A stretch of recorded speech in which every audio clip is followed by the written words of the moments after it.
அஸ்ஸலாமு அலைக்கும் வரஹ்மத்துல்லாஹி வபரகாத்துஹு. ஆரோக்கியமான உள்ளம். அபூ ஹுரைரா ரலியல்லாஹு அன்ஹு அவர்கள் அறிவித்தார்கள், அல்லாஹ் உங்கள் உடல்களையோ உருவங்களையோ பார்ப்பதில்லை, மாறாக உங்கள் உள்ளங்களையே பார்க்கிறான் என்று நபி ஸல்லல்லாஹு அலைஹி வஸல்லம் அவர்கள் கூறிய இந்த செய்தி ஸஹீஹ் முஸ்லிமில் 5011 என்ற எண்ணிலே பதிவு செய்யப்பட்டிருக்கிறது.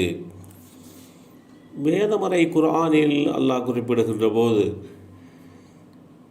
உள்ளத்தை தூய்மைப்படுத்தியவர் திட்டமாக வெற்றி அடைந்து விட்டார்.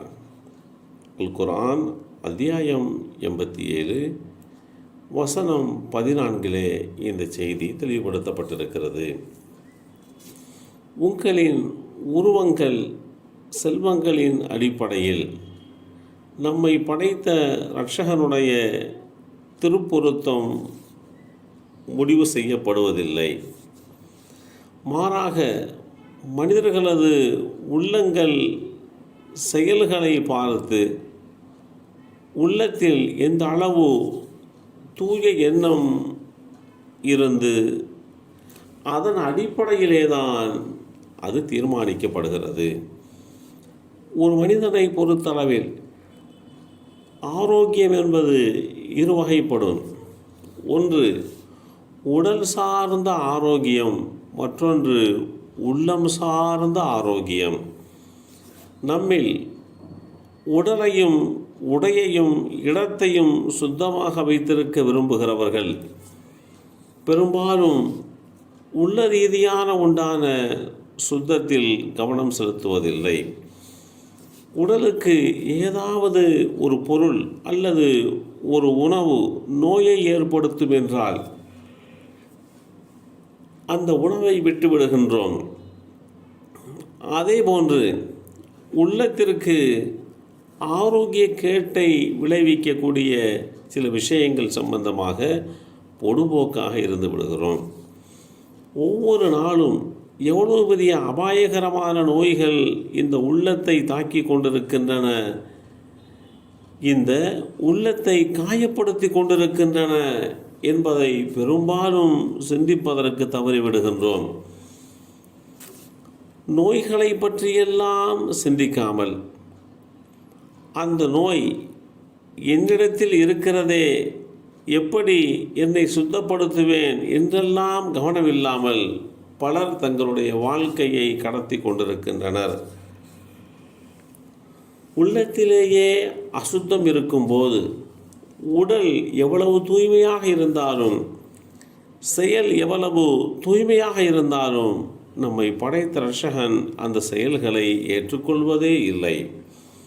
நம்முடைய உள்ளம் சுத்தமாகாமல் எத்தனைதான் வெளிரங்கமான செயல்களை நாம் செய்து திருத்தி கொண்டாலும் அந்த செயல்களுக்கு நம்மை படைத்த இரட்சகனிடத்திலே பிரதிபலன் என்பது முழுமையாக இருக்காது. உள்ளம் சுத்தமாகாத வரை, உள்ளத்தின் குறைகள், அழுக்காறுகள், அசுத்தங்கள் நீக்கப்படாத வரை நம்முடைய வெளிரங்கமான செயல்பாடுகளுக்கு நம்மை படைத்த இரட்சகன் பெரிய அளவிலே முக்கியத்துவம் கொடுப்பதும் இல்லை என்பதையும் நாம் இந்த இடத்திலே சிந்திப்பதற்கு கடமைப்பட்டிருக்கிறோம்.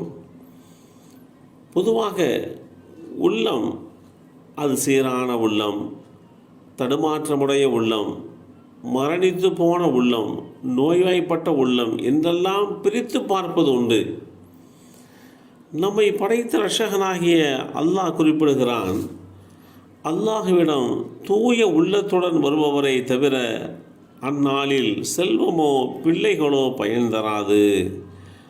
அல் குர்ஆன் சூரத்து ஷுஅரா வசனம் 89 இந்த செய்தி தெளிவுபடுத்தப்பட்டிருக்கிறது.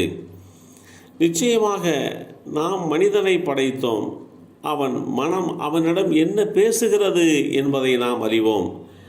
அன்றியும் அவனுடைய பிறடியில் உள்ள உயிர் நரம்பை விட நாம் அவனுக்கு சமீபமாக இருக்கிறோம். அல் குர்ஆன் அத்தியாயம் 50 சூரத்து காஃப் வசனம் 16 தெளிவுபடுத்தப்பட்டிருக்கிறது. நமது உள்ளத்தை கட்டுப்படுத்தாத, தூய்மைப்படுத்தாத வணக்க வழிபாடுகளை எவ்வளவுதான் செய்தாலும் அதில் முழுமையான முறையிலே பிரதிபலன் கிடைப்பதில்லை. எல்லாம் வல்ல அல்லாஹு தஆலா நம்முடைய உள்ளங்களை ஆரோக்கியமான உள்ளங்களாக ஆக்கி வைப்பானாக. அஸ்ஸலாமு அலைக்கும் வரஹ்மத்துல்லாஹி வபரகாத்துஹு.